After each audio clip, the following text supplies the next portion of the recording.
Good morning, everybody. It's so good to be with you to share this morning this first virtual meeting that we have. I pray that God's doing you good. It is so good to be with you. We're going to start off looking at the book of Colossians today, part of our program, part of our thoughts of what we believe God is calling not only us at Market Rasen, but also the church in the UK is to grow into maturity, grow up into all that God is wanting for us. Particularly, we believe in this decade that is not going to be an easy time, that's going to be difficult. And the Lord's wanting us, the church, to be a light to the nations, to be a help, to be wisdom, and to bring hope to this world at this time. So let's start. Before we get actually into the scripture, it'd be good just to look at the context of the church. This was a young church in Asia Minor. It is a place that Paul's never been to. He didn't establish the church. It's probably established by Epaphras, who had heard Paul preach and had been converted, probably in Ephesus, while Paul was in prison. And it wasn't a large place, Colossae, probably about 10,000. And the church wasn't probably very big, 10, 20, 30 souls. But Paul, although he'd never been there, he was very joyful at the fact that, in one sense, his grandchildren had been born through Epaphras. And he gives great thanks and joy for that. And he wrote for purpose. Paul always writes to his churches for purpose. And part of the purpose of this letter is that he wanted to counteract fake news. Yes, there was fake news even then. We get plenty of it today. And I think it's going to be even more so in this coming decade. A battle for the truth. What is truth? Particularly into the church, and we need to stand firm on that. And Paul's wanting this young church to stand firm against fake news. There were things like various philosophies infiltrating the church. You needed to do this, that, or the other, or you needed to follow this teacher or that teaching. There was also the pressure of the Jewish sector who were saying, well, if you want to really please God and be part of the family of God, you need to go back to the law. You need to be circumcised. So there was a lot of pressures, a lot of fake news coming into this young church. And Paul, as a fatherly figure, fatherly granddad, wanted to protect them and point them in the direction that really the supremacy of Christ, all the wisdom anybody ever needs, is in Jesus Christ. So that's the background, young church, and Paul is so thankful for this church. He literally is like a granddad who's had some grandchildren born. He's excited by them, and he's overlooking them and he's wanting them. Yes, oh, this is wonderful, but I do want you to grow up. I want you to grow up into maturity. This book is full of thanksgiving, and Paul starts thanking in verse 3. He says, we are always thankful for God for you in what we see. He could see the love of God shed abroad in their hearts, and he was thankful. He continues this in verse 12. He says, I'm always giving joyful thanks to the Father for you, for what he's doing. And we'll see this right through the book of Colossians. He's so thankful for the transforming power of the good news of Jesus Christ. And we see the essence of the gospel in a nutshell written down in verses 13 and 14. This is wonderful. Listen to this. For he has rescued us from the dominion of darkness and brought us into the kingdom of the Son he loves, in whom we have redemption, the forgiveness of sins. Couldn't be better put, could it? We've been transformed, we've been taken from the the darkness that we've lived in and brought into the kingdom of light, the kingdom of the Son of God, whom Father loved and has always loved. And he's bought us back. He's paid the price. And the most wonderful thing anybody can ever know, sins forgiven. And it's wonderful that these young, well, maybe not young people, but these young Christians had been converted and were following Jesus Christ. But Paul, like any grandfather, wanted to see these children grow up, because you see, conversion is not the end in itself. It's a means to an end. Right?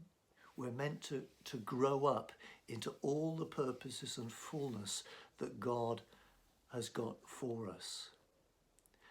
Particularly over these sort of days, been thinking about maturity and growing up, and it's a thing that we're going to continue to look at for ourselves, because I believe it's what God's challenging us to do. You may well know that Jennifer and I have we've just bought a young 5-year-old horse, and we share it with some friends at Binbrook.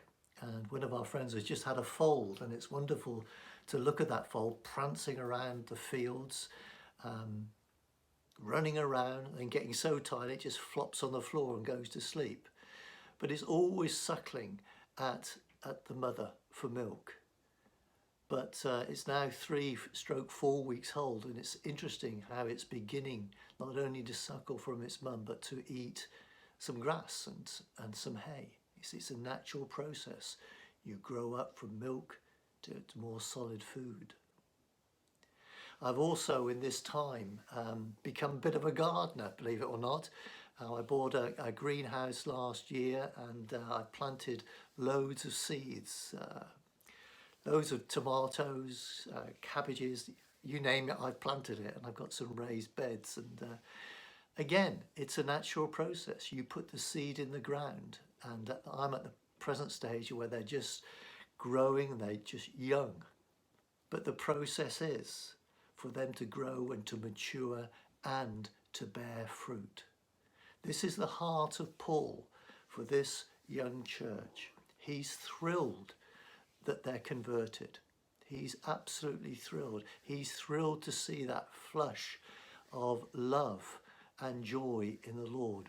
But he's saying, I want you to grow up, because if you don't grow up, you won't be able to protect yourselves against all the winds that are to come, the doctrine, etc. I want you to grow up and mature. And this drives Paul on, as we see in verse 9, to pray for them. He is a great apostle, a great man of God, and he prays for this church. And it's interesting to look at how and what he prays for. He uses the word, I pray that you'll be filled, that you'll grow in understanding, wisdom and knowledge, just like a child does as they go to school and they learn their ABC, they move on.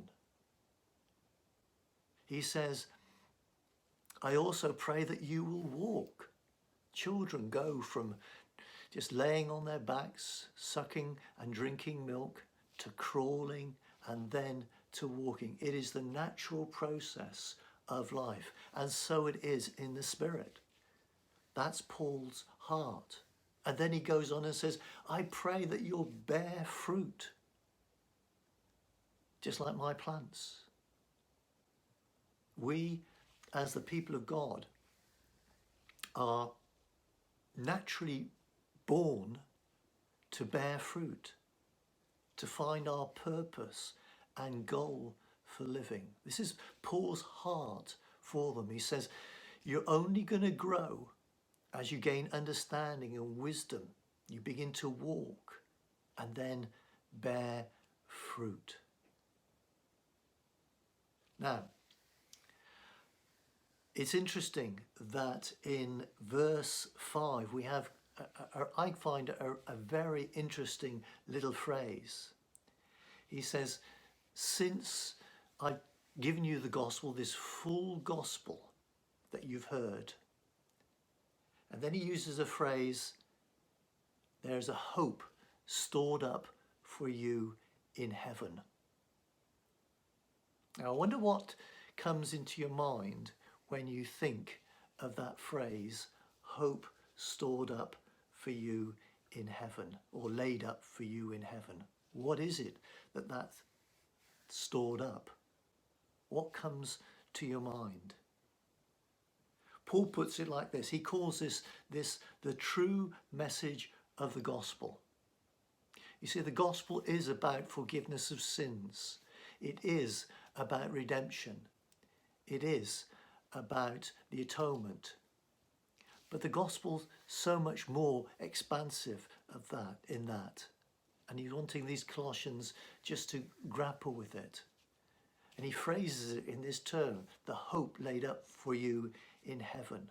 He wants this to be their driving force that will not only keep them developing in maturity, but also give them endurance and patience as they begin to grow. So what is this hope stored up in heaven? And I want us to get distracted by the term heaven. Heaven's important, but it's not the end of the world. You see, when Jesus Christ rose again from the dead, it was like a cosmic wave going through the whole universe. It brought into being the new creation of God, of which we're part of now, and which one day will fully be realized when Jesus Christ returns and establishes the new heaven and the new earth. We will have resurrected bodies.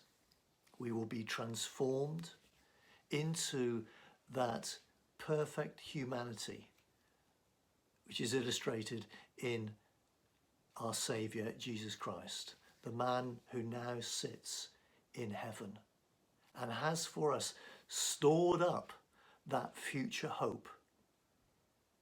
And Paul is saying to them, look, if that's what's stored up for you, this wonderful goal, this wonderful new earth, this wonderful new body, I want you to anticipate it in the here and now.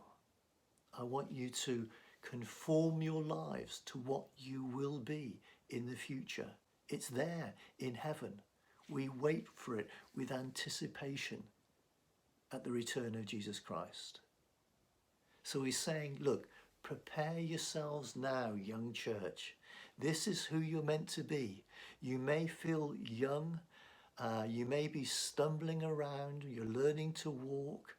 There are trials and tribulations and difficulties, but this is who you are. This is who you're called to be, the true humanity. And he's basically saying, if that's who you're meant to be, if that's who you are, that's who you're going to become, start walking in it now. Renew your mind. Think on these things, and it will begin to transform you. It's wonderful. It's wonderful. I'd love to have a grandparent who was speaking to me about these things, encouraging me in these aspects. See, the message to the church and to us is exactly the same as Paul's message to this young church. Set your mind on the things above. Grow up into them. Come into maturity. Keep on going. Be the image bearers that our calling is. Because we will need to be, my friends and brothers, at this time in a world that's going to need it. Well, that's the first section of Colossians. I hope you found it helpful. I pray God's blessing upon you in this week. Have a good week.